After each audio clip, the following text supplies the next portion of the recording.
جیسے کوئی آپ کا عزیز فوت ہو گیا یا کوئی موقع آپ کے ہاتھ سے نکل گیا، اوہ بڑا افسوس ہے، بڑا رنج ہے، تاریخ نکل گئی، میں درخواست نہیں دے سکا، کسی جگہ میں پہنچ نہیں سکا، بس اس وجہ سے محروم رہ گیا۔ اب رنج کا غم کا پہاڑ ہے، لا تاسوا علی ما فاتکم، افسوس نہ کیا کرو، یہ یوں ہی تو نہیں ہو گیا، اللہ کے علم قدیم میں یہ لکھا ہوا تھا، یہ یوں ہی ہونا تھا۔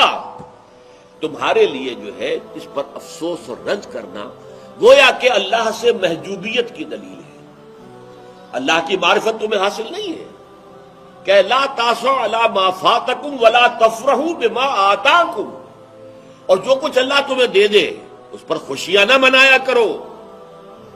اس لیے اب یہ ہے اصل معاملہ، ایمان جو ہے اللہ پر اور یقین اس بات کا جو کچھ ہو رہا ہے اللہ کے اذن سے ہو رہا ہے، اور یقین اس بات کا جو کچھ اللہ کر رہا ہے اس میں خیر ہے، بیدک الخیر۔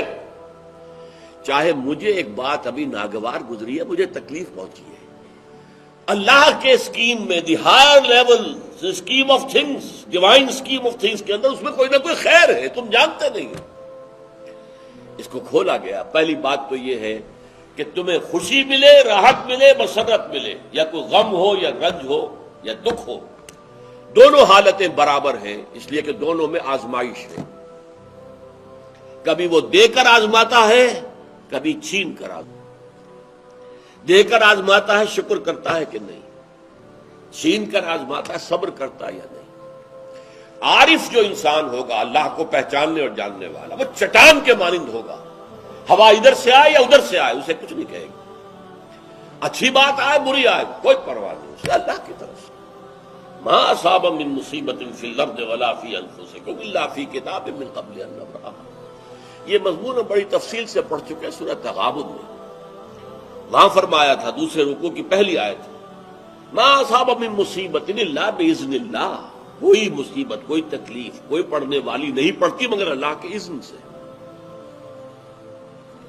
ما اصاب من مصیبت الا باذن اللہ ومن یؤمن باللہ یہدی قلبہ، اور جو اللہ پر ایمان رکھتا ہو اللہ اس کے دل کو ہدایت دے دیتا ہے، ہدایت چٹان، کہ ادھر کی ہوا آئے یا ادھر کی آئے اس میں کوئی جنبش نہیں ہوگی۔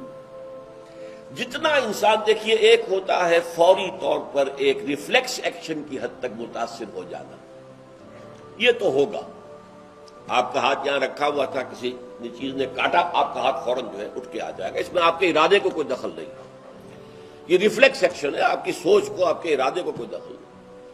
تو کسی خیر سے عارضی سا فوری سے ہی مسرت ہو جانا، اور کسی تکلیف سے عارضی سی فوری سی کوئی اس کا تاثر ہو جائے، یہ خلاف ایمان نہیں۔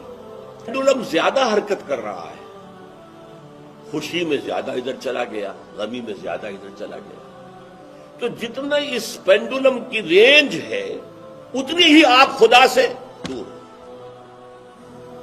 اصل تو وہ چٹان ہوگی کہ جو بالکل متاثر ہے، لیکن یہ کہ فوری سا تاثر یہ قابل معافی ہے، لیکن یہ زیادہ ادھر سے ادھر، ادھر سے ادھر، خوشی ہو گئی تو اترا رہے ہیں، پھولے نہیں سما رہے، پاؤں زمین پر نہیں پڑ رہے ہیں، اور اگر غم آ گیا ہے تو بالکل مایوس ہو کر بیٹھ گئے ہیں جھاگ کی طرح، کمر ہمت ٹوٹ گئی ہے، واویلا ہے، شیون ہے، فریاد ہے، ہاں اے فلک پیر جواں تھا ابھی عارف، کیا تیرا بگڑتا جو نہ مرتا کوئی دن اور، یہ فلک ناہنجار، یہ فلک کج رفتار، اس نے ہم پہ کیا کر دیا۔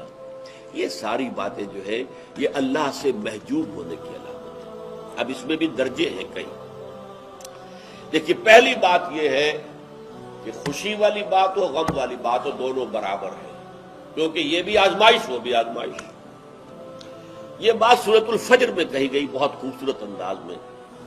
اللہ تعالیٰ نے انسان کی تھڑ دلے پن کی شکایت کرتے ہوئے، شکوہ کرتے ہوئے کہا فَأَمَّا الْإِنسَانُ إِذَا مَا ابْتَلَاهُ رَبُّهُ فَأَكْرَمَهُ وَنَعَمَهُ فَيَقُولُ رَبِّي أَكْرَمَنِ۔ اس انسان کا حال عجیب ہے جب اس کا رب اسے آزماتا ہے اور عزت دیتا ہے، نعمتیں دیتا ہے، تو کہتا ہے میرے رب نے مجھے بڑی عزت دے دی۔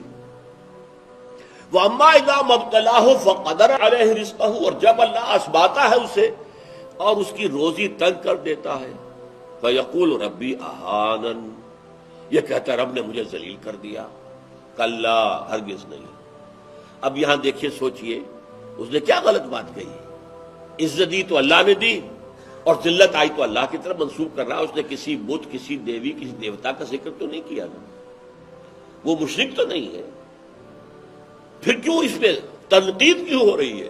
فَأَمَّا الْإِنسَانُ إِذَا مَا ابْتَلَاهُ رَبُّهُ فَأَكْرَمَهُ وَنَعَّمَهُ فَيَقُولُ رَبِّي أَكْرَمَنِ وَأَمَّا إِذَا مَا ابْتَلَاهُ فَقَدَرَ عَلَيْهِ رِزْقَهُ فَيَقُولُ رَبِّي أَهَانَنِ كَلَّا لَا۔ کیا مطلب؟ یہ دونوں ابتلاءات ہیں، وہ بھی ابتلا ہے، یہ بھی ابتلا ہے۔ وہ چھین کر بھی آزما رہا ہے، دے کر بھی آزما رہا ہے۔ یہ تو آزمائش ہے، دونوں برابر ہیں۔ لیکن اس سے اگلا مرحلہ اور ہے۔ عام طور پر ہم یہ سمجھتے ہیں کہ تکلیف والی آزمائش سخت ہے اور خوشی اور مسرت اور نعمتوں والی آزمائش جو ہے یہ ہلکی آزمائش ہے، آسان ہے۔ معاملہ اس کے برعکس ہے۔ تکلیف میں ہوں گے اللہ کو یاد کریں گے، پکاریں گے، دعائیں کریں گے، اور اگر نعمتیں ہوں گی غافل ہو جائیں گے، بھول جائیں گے۔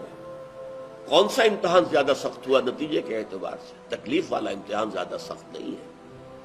مسرت، کثرت ہر شے کی، یہ چیز زیادہ نقصان دہ ہے، زیادہ بڑا امتحان ہے۔